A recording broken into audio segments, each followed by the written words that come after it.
شركة المقاولون العرب منزلين شقتين، كل شقة 266 متر نص تشطيب في الجيزة يوم 27/11.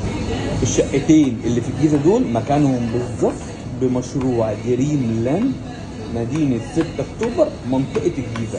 الاثنين نص تشطيب، كل واحدة فيهم 266 متر، المزاد يوم 27/11. كرست الشروط من مقر الشركة، والعنوان بتاعه هسيبه لك في أول كومنت، هسيب لك العنوان في أول كومنت.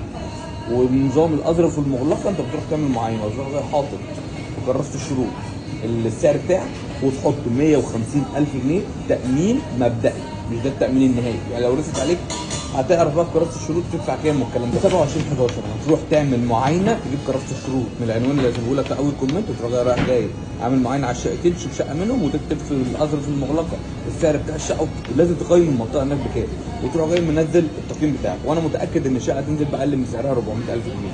دي اول نقطه. لو انت اول مره تدخل في مزاد وما تعرفش اي حاجه عن المزادات، انا بعمل المحتوى ده مجانا عشان اعرفك المزاد. يعني بقول لك المزاد فين وايه الشقق بس كده، وانت عيش حياتك. انما لو انت اول مره تدخل في المزاد وما تعرفش في العربيات او الشقق او البضائع او الخردة، انا عامل كورس تكلفه بسيطه. لو محتاج ابعت لي في اول كومنت انا محتاج كورس، او ابعت لي على الماسنجر.